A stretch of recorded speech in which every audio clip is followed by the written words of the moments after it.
You may also hear from medical experts in the course of this trial. They may analyze some interesting questions, such as what exactly is death? Or when a human being is damaged and helpless, is that person truly alive? But these are not your real concern. You are not here to define life and death. You are here to find out what Seneca Bolak did to his wife on the night of February 26, 1976. Once you've heard the evidence, you will know what he did. He made a strong, healthy heart stop beating. He made a warm body cold. He made it impossible for his wife to breathe simply by turning off a machine. You will have no doubt about what he did, and no doubt that he knew it was wrong. Did he try to convince the doctor in charge of his wife's case that terminating treatment would be ethical and proper? No. He never asked the medical community to which he belonged for their opinion. He certainly never brought the matter to a court of law. Yes, he knew it was wrong, and so he acted in secret, at night, alone. And finally, the evidence will explain why Seneca Bolak killed his wife. This eminent doctor had a very ordinary problem, an unhappy marriage. It's the sad, familiar story of the husband who wants his wife out of the way. In Seneca Bolak's case, all he had to do was flip a switch and then hope that he'd never get caught. Or that if he did get caught, that somehow the eminence that he'd attained in his profession would protect him. Ladies and gentlemen, the defendant is being charged with willfully and deliberately killing Eleanor Bolak. That is murder in the first degree. By the time the testimony is completed, you will know that he is guilty as charged.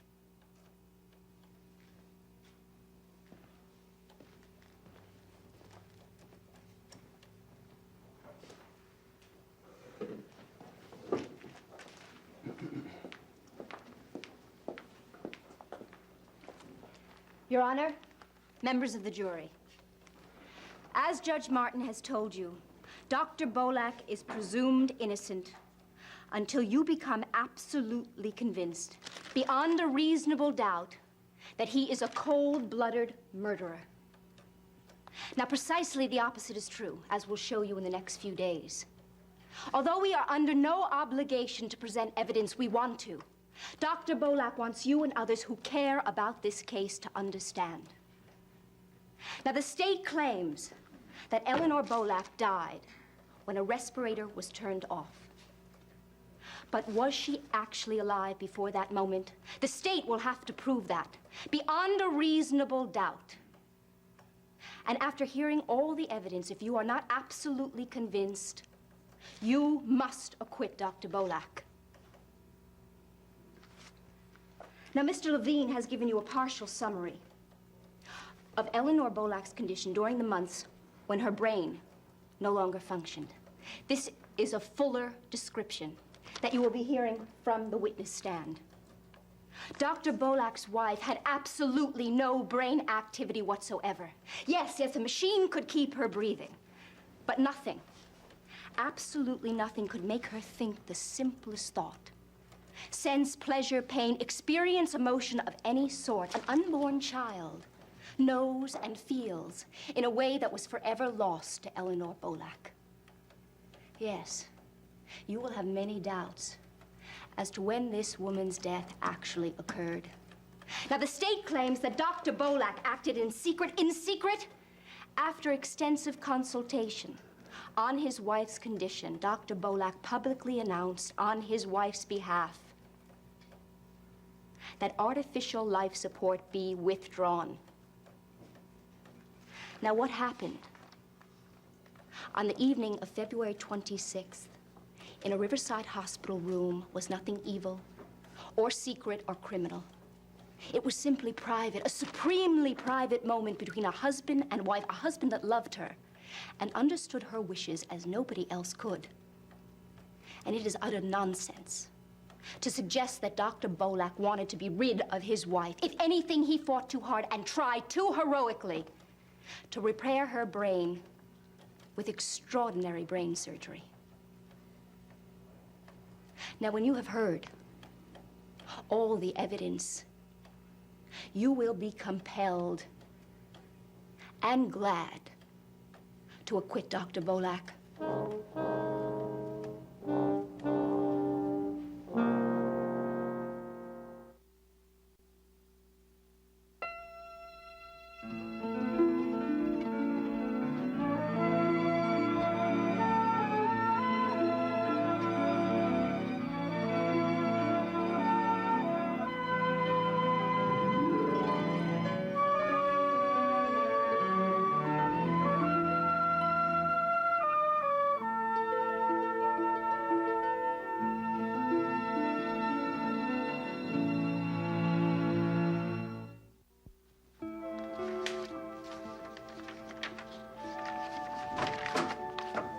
Mr. Finelli, hello. Hello. Is Mr. Ryan in? Yes, he is. Congratulations. I want to wish you both every happiness.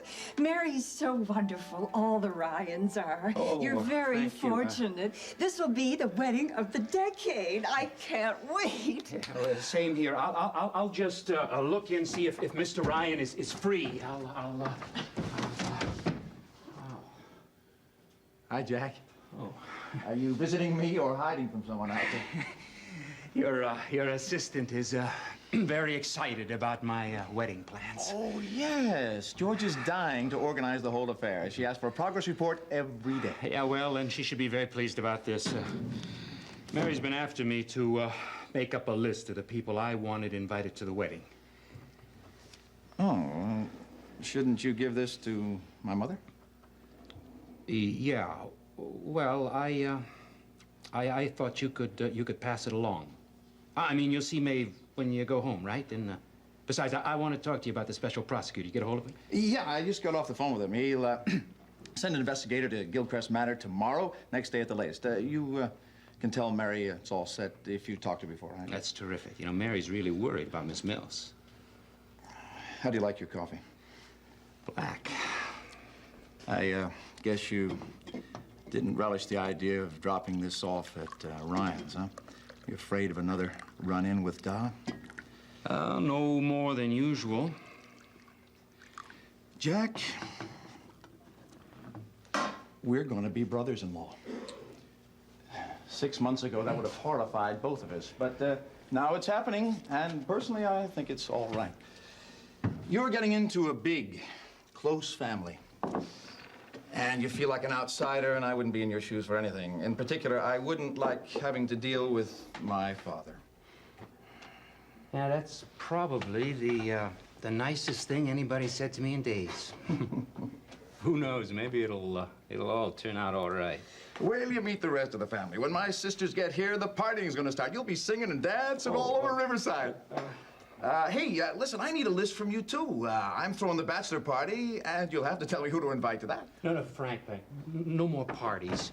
That's one of the things... Charlie Ferris is double parked outside. He wants the posters. Oh, yeah. Gee, I want to talk to Charlie, too. This'll only take a minute. Can you watch the phone for me? Sure, Right sure. back.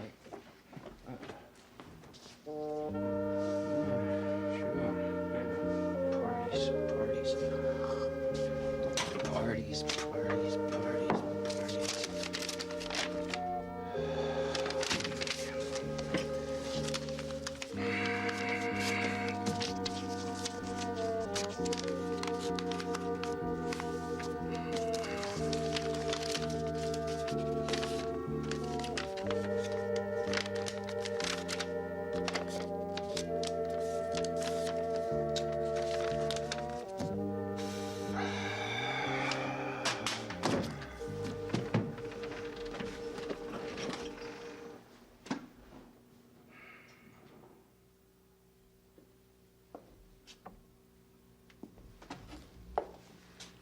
Hello.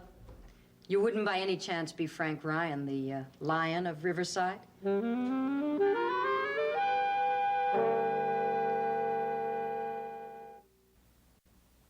So the two aneurysms in Eleanor Bolak's brain had been there since birth, and she herself first discovered them. That's right, about a year ago. Now, you testified that she was an excellent doctor. In seeking medical help, did she turn to her husband? I don't think so. In fact, didn't she get as far away from him as possible, moving all the way to New York, leaving him in Minnesota? Well, she came here, yes. How did she but react when her husband followed her? I don't know much about that. Dr. Moultrie, did you witness any discussions between the Bolaks during those first weeks when both of them were at Riverside Hospital? One or two, just in passing. Would you say the tone of those discussions was angry? They were pretty serious. Pretty but serious. later Now, at the time that Eleanor Bolak's first aneurysm ruptured, who performed the successful surgery? I did. And who operated it when the second aneurysm broke? Dr. Bolak did, but I might add, he's far more qualified than I. But in spite of Dr. Bolak's great skill, his wife somehow suffered enormous brain damage during that second operation. She was hemorrhaging from a break at a junction of arteries. Under the circumstances, Dr. Bolak, no doctor could have done as much as what Dr. Bolak did. We appreciate your loyalty to your chief at Riverside Hospital. Now, as Eleanor Bolak's doctor of record, would you describe for the court her condition at the time that the respirator was disconnected? She was in an irreversible vegetative state with absolutely no brain function. Was her heart beating? Yes. Was she breathing? Only with the help of a Had a respirator. consulting specialist pronounce her in superb physical condition? If you mean Dr. Hagen, I didn't actually talk with him. I see. Dr. Moultrie, how long did you intend to keep your patient on the respirator? Indefinitely. Had Seneca Bolak asked you to stop this treatment? He did. I couldn't. Was that because you believed that your patient was alive? Yes, on some level. And you yes. felt that you couldn't end that? That's right. Thank you, Dr. Moultrie. I have no further questions, Your Honor. You may inquire, Miss Coleridge.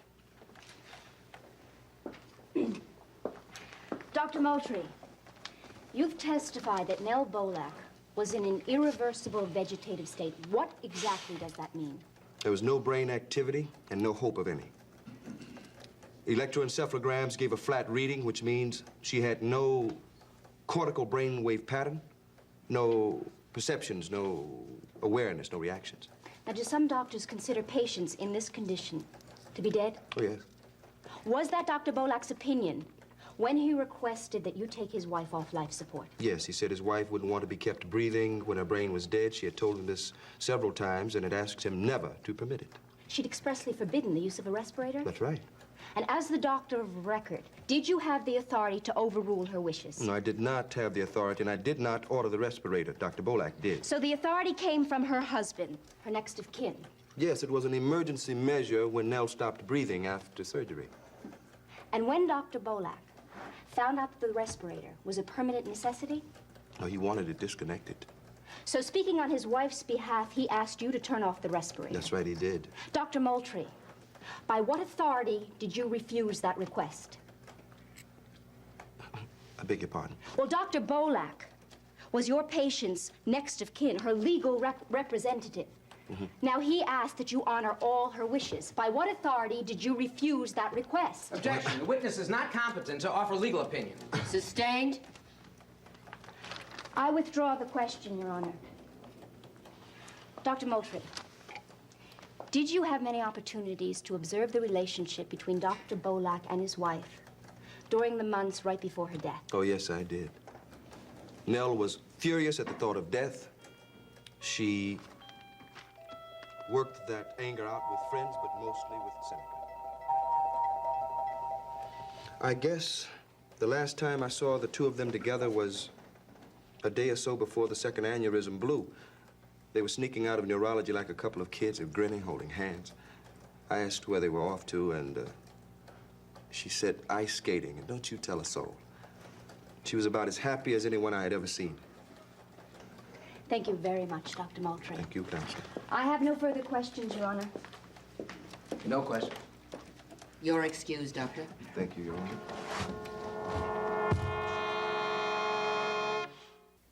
Just can't stop thinking about it. A father struggles with a tragedy. How can I help you? This week, No one could ever replace Jake. No child can give you life focus. You would make an amazing father. a new hope. Watch General Hospital weekdays on ABC and weeknights at 10 on SoapNet. sorry, but the Lion of Riverside just stepped out. Well, who are you? I'm the Lion of Lower Manhattan. Okay. When will he be back? Pretty quick. Oh, good. Then I'll wait. Is this yours? Yeah, thanks. So tell me, Mr. Lyon, do you think your friend stands a chance of going to Congress? Well, did LaGuardia clean up the city? Do birds fly? You want a cup of coffee? LaGuardia broke a lot of glass when he smashed those pinball machines. As for the birds, sometimes they walk, and, yes, I'll have a cup of coffee. Black. I bet you, you like direct answers, hmm? Uh-huh. I love them. Yes, I think Frank Ryan may very well be elected to Congress. Are you his campaign manager? No. Just a friend of the family. May we count on your vote? Well, I'm not in this district. As a matter of fact, I may be in yours. Lower Manhattan, that is. You don't suppose that we're neighbors? Well, probably. I'm Martha McKee. Jack Finelli. Jack Finelli. I said something right? I work for the Village Banner. My editor loves you like a son. Ed McCullough. Hey, please give my regards. That's the reason you're here to do a story for the Banner? Yes, of course. Wow. Listen, I am a great fan of yours. You know that column you wrote last week on the Democratic National Convention? You had me laughing at 4 a.m. Yeah, well, some people were not so amused. Well, you can't please them all. But as a fellow political reporter, I appreciated the style. Of course, Ed said he taught you everything you know. He did. He took my purple prose and he made it into a silk purse. Also taught me how to mix my metaphors. Now he's training you? Yep. You gonna be my competition someday? Oh, I hope so. Well, tell me, what's it like being a friend of the Ryan family? Exhausting. I hear they all work on Frank's campaigns. They do everything together. All for one and one for all. Do they have the same politics? I mean, Frank's a reformer. Do his parents believe in that, too? Oh, don't forget, Frank had a lot of help from the regulars. I mean, he's not exactly a renegade.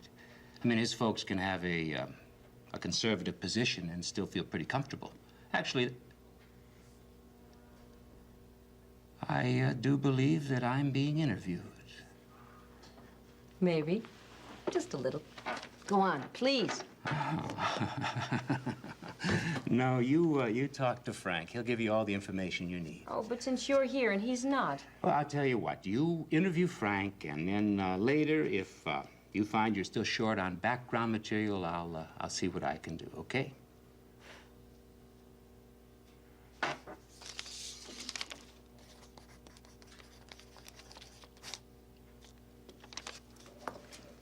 Anytime after 7. Well, who else might answer besides you? Brothers, sisters? Mm-mm. It's just me and the parakeet. Oh, the parakeet talks, but not on the phone. So if you feel like talking, why don't you give me a call? Yeah, well, maybe I will.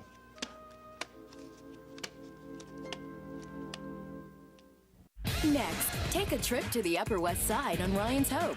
Later, spend some time in Genoa City with The Young and the Restless. Only on SoapNet. The people you least suspect will betray you. On General Hospital, Damian Spinelli has seen it all. Spinelli? Damian Spinelli is a man of action. The Jackal has solved many mysteries. And now he tells all. It's true, I'm writing a novel. You're writing a book. It's the book everyone in Port Charles didn't want published. At least the names have been changed to protect the... Guilty. The Secret Life of Damian Spinelli, now available at abc.com and wherever books are sold. Ms. Morris, what happened after Dr. Bolak came into his wife's room that night? We talked a little, and he asked if he could be alone with her. I went to see that the respirator was switched on properly. That's part of our routine. And then I went out to the nurse's station. For how long? About 10 minutes. What was Eleanor Bolak's condition when you returned to the room? She was dead. The respirator had been turned off. That couldn't have been an accident. Some problem with the machine? No. Someone had turned off the alarm system and then disconnected the plug. Someone who disconnected the plug. Was Seneca Bolak still with his wife? He was gone, but Dr. Carter was there.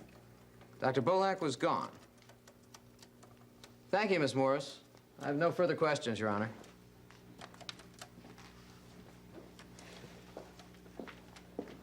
Miss Morris, was it unusual for Dr. Bolak to visit his wife? Oh, no. He was in the habit of stopping by several times a day. And sometimes when he was off duty, he would sit with her for very long stretches. And had you left them alone on other occasions? Yes, Dr. Bolak often wanted private times with her. Even though she could not appreciate the privacy? He needed to be with her. I could see that it was important. Now, how late was it that last night that Dr. Bolak visited his wife? It was early in the evening. So things had settled down in the hospital. There weren't too many people about? On the contrary.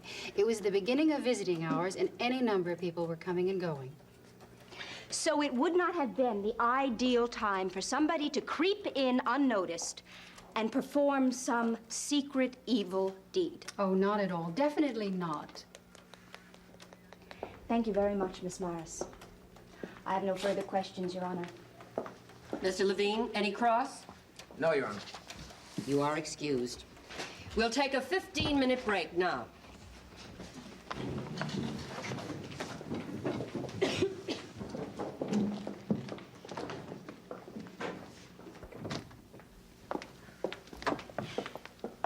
Hope I didn't say all the wrong things up there. Clem, you were fine. I tried to stay on your side, but I don't want my testimony making things harder for you. You said some real good things. Thank you. You have to be exhausted. Yes, it did go on a bit, didn't it? I guess I'm all talked out for the next week or so. Did any of Levine's questions take you by surprise? No, not really. I got a preview of most of them at the pre-trial examination this morning. As a matter of fact, I was expecting some questions he didn't ask. Like what? Like, who is Harriet Hill? What can you tell me about Harriet Hill? Have you ever seen a Harriet Hill? Now, I don't know Harriet Hill from Adam. Maybe Levine decided to believe me, but is she important? Well, yeah, if she is, I'm not aware of it. Okay, I'll talk to you later. Be back at the hospital. Clem, thank you again. Okay. Good luck, Counselor. Good luck. Right. See you at the hospital.